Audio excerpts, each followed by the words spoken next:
खबर यूपी के बलिया से है, जहां पर एक ऐसा मामला आया है जिसने सबको हैरान कर दिया है। डीएम से मिलने पहुंची एक महिला ने कहा कि अभी मैं जिंदा हूं साहब। हाथों में जिंदा होने का सबूत लेकर डीएम बलिया से मिलने पहुंची ये बुजुर्ग महिला शारदा देवी हैं।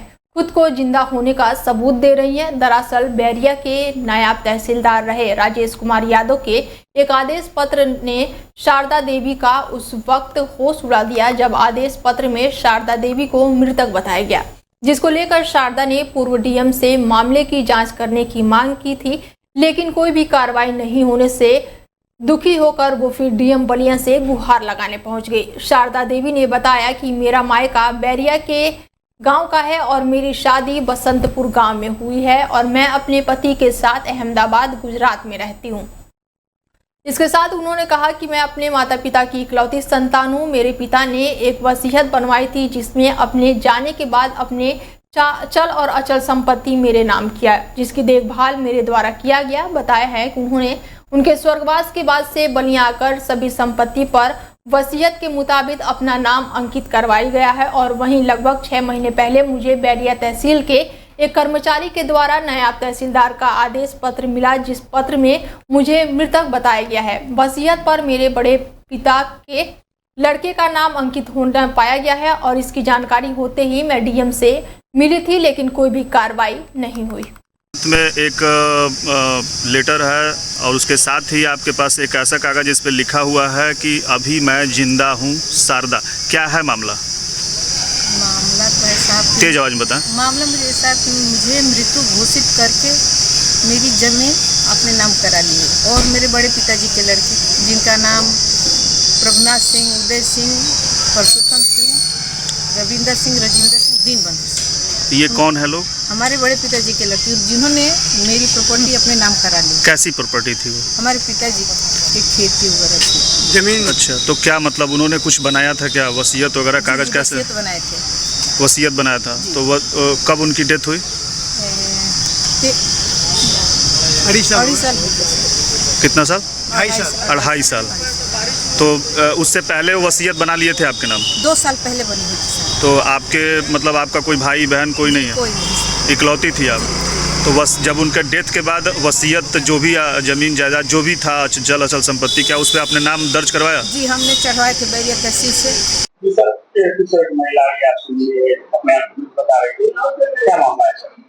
प्रतिदिन लोगों की शिकायतें ली जाती हैं, जन सुनवाई होती है। आज भी हम यहाँ कलेक्ट्रेट कार्यालय कक्ष में बैठकर लोगों की सुनवाई कर रहे थे। उन्हीं में से एक महिला जिनका नाम शारदा देवी, जिन्होंने अपना नाम बताया, पुत्री राजा राम, तहसील बैरिया की रहने वाली है।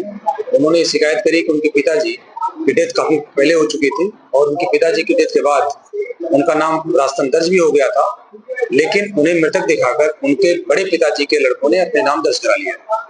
प्रथम दृष्टया मैंने उनकी शिकायत को सही पाया और एसडीएम को निर्देशित किया है कि एक सप्ताह के अंदर उसकी जांच करें और अगर शिकायतकर्ता की शिकायत सही है तो इसमें न केवल हम कार्रवाई करेंगे, बल्कि जिन लोगों ने, जिन अधिकारियों ने गलत आदेश पारित किए उनके खिलाफ कठोरतम कार्रवाई करेंगे और जरूरत पड़ी तो एफआईआर भी कराएंगे।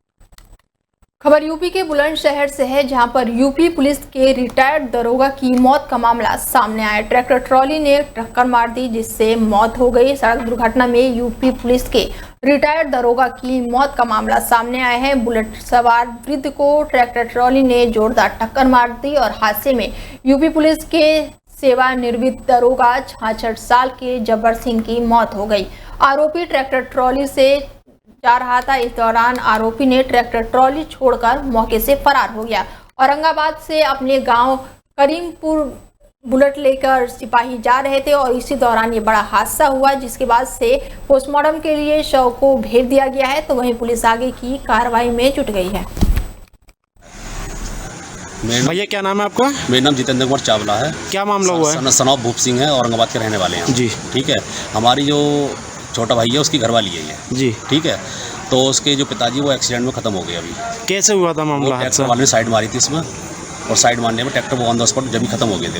वो दरोगा से रिटायर हैं, वो जबर सिंह नाम है उनका, करीमपुर की मंडिया के रहने वाले हैं वो। मौके पर खबर यूपी के शाहजहांपुर से है, जहां पर गांव के किनारे अजगर देखने से हड़कंप मच गया है। तो वहीं वन विभाग की टीम ने रेस्क्यू किया है। उत्तर प्रदेश के शाहजहांपुर में एक गांव में अजगर दिखने से हड़कंप मच गया। तो वहीं मौके पर पहुंचे वन रेंज टीम ने अजगर का रेस्क्यू किया और बड़ी ही मशक्कत के बाद किसी तरह अजगर को पकड़ा गया है और जंगल में छोड़ा गया है। शाहजहांपुर के रहने वाले सुरेश वर्मा के खेत में खड़े पेड़ पर आसपास खेतों में काम कर रहे ग्रामीणों ने एक विशालकाय अजगर को देखा तो वो आसपास काम कर रहे ग्रामीणों में दहशत फैल गई, जिसके बाद से अजगर मिलने की सूचना वन विभाग को दी गई। जिसके बाद से वन खेत के गांव के सैकड़ों लोगों के साथ वन रेंज टीम मौके पर पहुंची और इसके साथ ही पुलिस फोर्स के साथ मौके पर वन विभाग की टीम पहुंची और वन विभाग की टीम ने रेस्क्यू करके पेड़ पर चढ़े अजगर को किसी तरह नीचे उतारा और उसे जंगलों में सुरक्षित छोड़ दिया गया। अजगर मिलने की खबर मिलते ही उसे देखने के लिए हजारों की संख्या में ग्रामीण एकत्रित हो गए। खबर यूपी के एटा से है, जहां पर अज्ञात वाहन ने युवक को जोरदार टक्कर मार दी है और इस दौरान युवक की मौत हो गई है। शव को कब्जे में लेकर पोस्टमार्टम के लिए भेज दिया गया है। तो वहीं सूचना पर पहुंची पुलिस ने मृतक के शव को कब्जे में लिया और पोस्टमार्टम के लिए भेज दिया। मृतक जनपद हाथरस के गांव का बताया जा रहा है और एटा से वो अपने गांव जा रहा था। पुलिस टक्कर मारकर फरार अज्ञात वाहन की तलाश में जुटी हुई है। थाना सर्विस रोड का ये पूरा मामला बताया जा रहा है।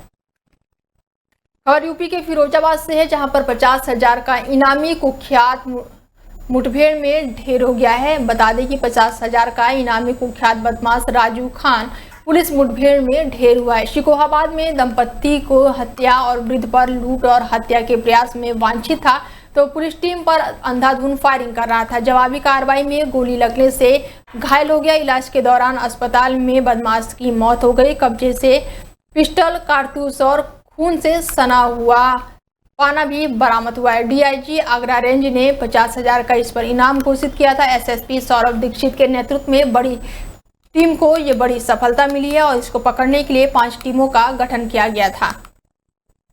खबर ग्रेटर नोएडा से है, जहां पर पुलिस की एक 25,000 की इनामी शातिर गौ तस्कर से मुठभेड़ हो गई है। पुलिस मुठभेड़ के दौरान पैर में बदमाश की गोली लग गई है। गौ तस्कर गंभीर रूप से घायल हो गया है।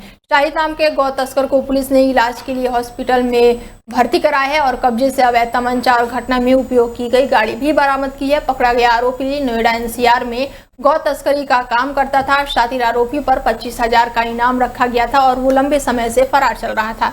ग्रेटर नोएडा के नॉलेज पार्क थाना पुलिस ने चेकिंग के दौरान ये बदमाश के साथ मुठभेड़ हुई है। आज दिनांक 20 जून 2025 को सुबह चेकिंग के दौरान थाना नॉलेज पार्क पुलिस द्वारा एक शातिर बदमाश के साथ मुठभेड़ हुई है, जिसमें बदमाश के पैर में गोली लगी है। प्राथमिक पूछताछ में पता चला है कि इस बदमाश का नाम शाहिद पुत्र खुर्शीद है, जो जामिया नगर नई दिल्ली का रहने वाला है।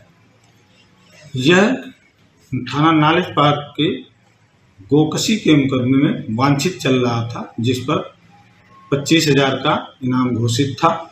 इसके पास से हरियाणा नंबर की एक अर्टिगा गाड़ी, एक 315 बोर का तमंचा, खोखा कारतूस तथा जिंदा कारतूस बरामद हुआ है। इसको तत्काल इलाज के लिए अस्पताल रवाना किया गया है। इसके आपराधिक इतिहास की जानकारी कर एटा पहुंचे सपा के राष्ट्रीय महासचिव एवं राज्यसभा सांसद रामजीलाल सुमन। एटा मंडी परिषद के गेस्ट हाउस में प्रेस कॉन्फ्रेंस की और लगातार आक्रोशित करनी सेना के जवाब पर बोले कि देश में मात्र 3 सेनाएं हैं और किसी भी से ना जानती हैं और कोई और सेना है जो पाकिस्तान और चीन बॉर्डर पर पहुंचकर उसकी वहां पर अधिक जरूरत है। राणा सांगा के ऊपर पत्रकारों द्वारा पूछे गए सवाल पर किसी भी बयान से वो बचते हुए नजर आए। इससे पहले भी एटा के गांव में वो पहुंचे हुए थे, जहां पर भगवान बुद्ध की प्रतिमा पर माल्यार्पण किया और आरोप लगाया कि यहां 1 महीने के अंदर भगवान बुद्ध की 3 बार मूर्तियां तोड़ी गई है। मूर्ति तोड़ने वाले लोगों को चिन्हित करके उनके खिलाफ कठोर कार्रवाई किए जाने की मांग करते हुए पुलिस की कार्यशैली पर भी आरोप लगाने से वो नहीं चूके। किस मामले को लेकर आए हैं और क्या आज आप एटा आए हैं, क्या आपकी आगे की रणनीति रहेगी?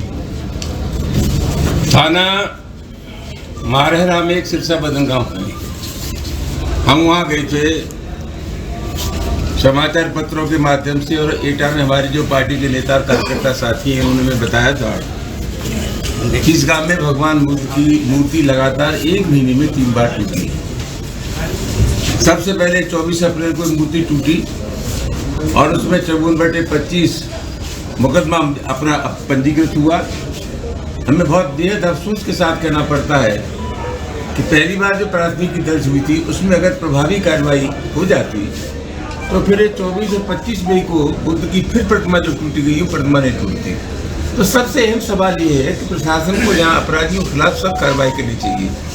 वहीं पिछले दिनों ये देखने में आया है कि देश और प्रदेश में यहाँ बाबा साहब डॉक्टर अम्बेडकर की प्रतिमा टूटती है या भगवान गौतम बुद्ध की प्रतिमा टूटती है, प्रशासन नई मूर्ति ला करके उसकी इतछरी कर देता है। 4 घंटे में नई मूर्ति लग गई। हम अपेक्षा एटा के थाना अवगढ़ क्षेत्र में दबंगई की हद पार हो गई है जब असला से लैस बदमाशों ने एक घर में घुसकर परिवार को लहूलुहान कर दिया।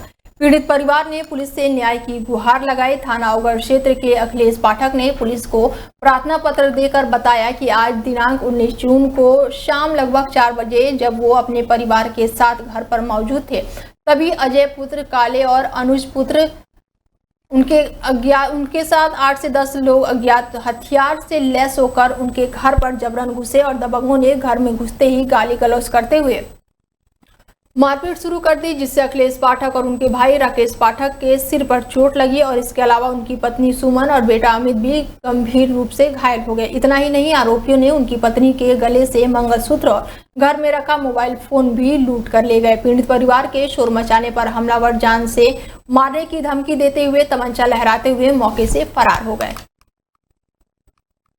क्या है नाम आपका? मैं शिव प्रताप सिंह, राष्ट्रीय प्रमुख महासचिव भारतीय किसान यूनियन किसान। आज अभी जो आप अवागढ़ थाने पे धरने पे बैठे, क्या है पूरा मामला? ऐसा है कि कल अवागढ़ कस्बे में मोहल्ला जो तिवारियान है उसमें अखिलेश पंडित जी के घर पे करीब 20 लोग जिनके हाथों पे तमंचे थे, डंडे थे और ऐसे आए, जबकि कोई घटना 8-10 महीने पहले गणेश चतुर्थी पर कहासुनी हुई थी गाड़ी निकालने को लेकर। वो निशा का लड़का है, वो कल 20 लड़कों को लेकर आया और आते ही मारपीट शुरू कर दी। लड़का उनका घर के अंदर डर के मारे भागा तो अंदर से खींचकर बाहर लेकर आया, उसकी मारपीट की, उनके चाचा की मारपीट की, उनकी माँ की मारपीट की, मतलब 2 महिलाओं के भी चोट है और उनके गले का मंगलसूत्र था एक का, तो वो मंगलसूत्र उन्होंने तोड़ लिया।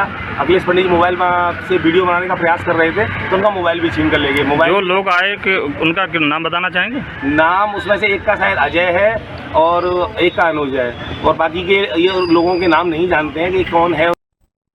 अमेठी में भूमाफियों के खिलाफ तहसील प्रशासन की बड़ी कार्रवाई देखने को मिली है, जहां पर भारी पुलिस फोर्स के साथ गांव में पहुंची राजस्व टीम ने अतिक्रमण हटाओ अभियान शुरू किया। भूमाफियों द्वारा बंजर जमीन पर किए गए अतिक्रमण को तहसील प्रशासन ने गिरवाया। गौरीगंज नगरपालिका के माधोपुर और राजगढ़ के बंजर भूमि पर भूमाफियों के द्वारा अवैध तरीके से मकान का निर्माण कार्य किया गया था। तहसील प्रशासन ने सार्वजनिक भूमि पर बने मकान को बुलडोजर से गिरवा दिया और एक दिन पहले भी जमीन की पैमाइश करके गई थी एसडीएम गौरीगंज और राजस्व की टीम।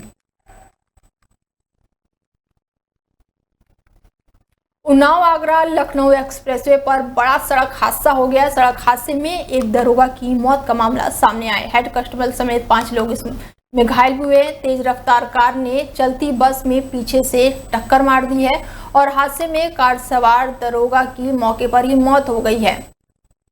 कार में सवार 5 अन्य लोग गंभीर रूप से घायल हो गए हैं। राजस्थान से लड़की बरामद करके अमेठी लौट रहे थे पुलिसकर्मी और घटना की सूचना पर पहुंची पुलिस ने रेस्क्यू अभियान चलाया। सीओ बंगरमऊ अरविंद चौरसिया मौके पर पहुंचे और घायलों को एम्बुलेंस से अस्पताल भेजा और दरोगा का शव पोस्टमार्टम के लिए भेज दिया। खबर यूपी के अमेठी से है, जहां पर समाजवादी पार्टी के कार्यकर्ताओं का अनोखा अंदाज देखने को मिला है और किसानों के साथ अभियान भी शुरू किया गया है। बता दें कि जिले में समाजवादी पार्टी के कार्यकर्ताओं ने अनोखे अंदाज में किसानों के साथ शुरू किया जागरूकता अभियान। सपा नेता ने पीडीए पंचायत के माध्यम से सरकार के जनविरोधी नीतियों को लेकर शुरू किया जागरूकता अभियान। सपा नेता जयवीर सिंह प्रताप यादव ने किसानों के बीच पहुंचकर धान के खेत में पीडीए लिखकर लोगों के बीच पीडीए हित को चर्चा की और सपा नेताओं ने महंगाई, बेरोजगारी, महंगी शिक्षा को लेकर सवाल उठाया। खबर यूपी के चंदौली से है, जहां पर पुलिस ने शातिर बदमाश को गिरफ्तार किया है और मुकदमा दर्ज करके आगे की कार्रवाई शुरू कर दी है।